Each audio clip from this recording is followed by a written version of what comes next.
My friends and I recently started a new campaign, and we decided in session 0 that this campaign we wanted money to matter. Every other campaign we've been a part of, insignificant. Could not matter less. So this one we started off as poor characters who had no money to our name, no place to stay, and on top of that, we were criminals, so we had a debt owed to the city. But within 5 sessions, we had accumulated 1,700 gold, we had a place to operate out of, and we had already worked out a way to pay off our debt to the city. I don't know about you, but that's a little fast. Why is D&D like this? Why does gold never matter? I mean, in our session 0, we talked about wanting gold to be valuable, but the problem is we didn't talk about the value of gold. See, I think there's a duality between the rewards we get and the cost of things. When we're buying things, gold seems very valuable. My grandfather was able to buy, 17 cheeseburgers for 6 cents. So if you're telling me in this Middle Ages fantasy that porridge cost me 1 gold piece, yeah, right, I'm gonna give you a shiny rock and I'm also gonna buy half of this tavern. Where on the other hand, when we think about rewards, when we do 1 night's worth of work for like an orphanage and they give us 100 gold at the end of the night, 100 gold divided by 7 players is heartbreaking. I mean, what is that, like 11, 12 gold a person? I mean, we're just gonna leave the rest, And then you're like, oh sweet, I did all of that work just so my character could get 11 gold, 12 gold? Why? Value of gold on the reward side is very low. We think gold doesn't have a lot of value because it has to be a bunch for us to feel good about it. And then on the cost side, right, the value of gold is very high. It should be able to buy everything. So we need to establish the value of gold. And I think the easiest way to do that is to equate it to our local currency so we can start getting an idea of how it compares to the things that we buy. So I found this Reddit post, and it has to be correct because they bother to do any kind of math. And you know what? I would love to hear what you think a gold piece is worth in US dollars. Because I think it's gonna be drastically different across the board. So what he came up with is that 1 gold piece is equal to 100 US dollars. That is so different than what I had in my mind. So that 5 gold that I'm paying to stay at the end is now $500. And on the other end, right, the 100 gold that this orphanage gave us is $10,000. This orphanage just has $10,000 to give out. And I was upset about that. That makes no sense. Moreover, here's the real problem. Even if 1 gold piece doesn't equal $100, this person who took the time and energy to come up with the value had a very different perception of gold than I did. So when we're playing at the table together, we're not gonna be making the same decisions.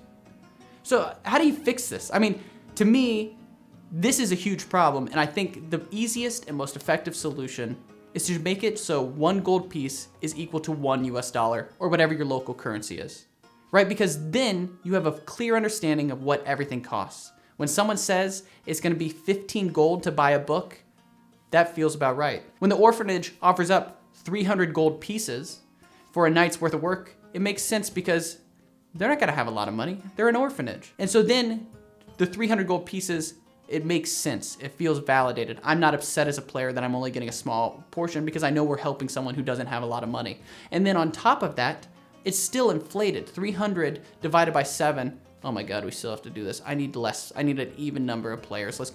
We gotta lose 2 of our players. Go back down to 5, keep everything simple. Regardless, right? Now the number's inflated, and so it feels a little bit better to have that increase. But when we go and those 7 players go to the inn and we all buy food and it costs us all about $5 to $10 a person, so anywhere from $35 to $70, you start going, oh, we actually don't have that much money. Oh, we can't stay at these places. We have to start being frugal. Oh no, we don't have enough money. We're gonna have to sleep on the streets. And what a great way to role play actually being poor characters instead of ones that are pretending to be poor but have more money than God, This way of bringing it and simplifying it, it's easy for everybody to understand. Of course, you could still do 1 gold piece is equal to $10, but you just have to talk with your players because the most important part is communication and that you all are making the same informed decisions. And also, just as a side note, we don't actually play in a medieval era. We play in a high fantasy that has medieval elements, but these societies are more advanced than ours. They have clerics who can just heal you of all ailments immediately. I mean, free healthcare. Like, this is advanced society stuff. You know what I'm saying? So the idea that it's still a simplified economy doesn't make sense. The worlds we're playing in is a very nuanced era where, of course, a highly nuanced economy is going to come out of that. So it makes sense that these things should happen. Magic is all around us. Everything's different. You know, it's not just medieval times. And just to get ahead of this, there is the idea that you can't carry that much gold. And that's right, correct. You cannot carry that much gold. But the same way we have dollar bills, 50s, 100s, 1000s, you can do the same thing with gold. But don't even get lost in the weeds. We're not doing taxes, you know? Now, even if you do everything perfectly and you make your players pay for things and so on and so forth, they're gonna get an abundance of gold. It's inevitable. I mean, they're practically superheroes. Of course, they're gonna find a way to become wealthy. And so that's great. But we as DMs need to give them an outlet for that money. And one of my favorite things is to do a headquarters or a stronghold, right? A home base for them to operate out of where you have them buy a castle, and then if they want a moat, they have to pay to add the moat around the castle. And if they want to add a summoning circle, they have to pay for that. It gives them an outlet and something to work towards. So when their players say, I want this, you go, great, it's gonna cost this amount of money. And now when they get that gold, it's like, great, we're a step closer towards paying that off. Right? That's awesome. And if you want something a little bit more structured than just like your random homebrew or listening to your players and coming up with an arbitrary amount, you could check out Matt Colville's Strongholds and Followers. But of course, you can just homebrew as well. Do whatever makes you happy. And your players might not even want a home base. They might not want a stronghold. So figure out what they're into. Maybe they want to throw a banger of a party. Maybe they want to own a business. Maybe they just want to erect a statue of themselves as Cupid sailing into the night sky with their cute little butt cheeks hanging out. Anyway, I'm sure they'll tell you. They've got a lot of ideas of what their characters want. Some good, most bad. Please let me know if you implement this into your game, because we implemented it into ours and it just worked. It made so much sense. I bought a book and I found out it was 15 gold. I was like, okay, great. Of my 400 gold, that is a little piece, but it's fine. And then 4 other players wanted to buy books too. Their books, way more expensive than mine. All of a sudden, I'm that mom who's like, we have books at home, okay? We don't need to buy this. Because now, money has a value. We do need to sleep somewhere.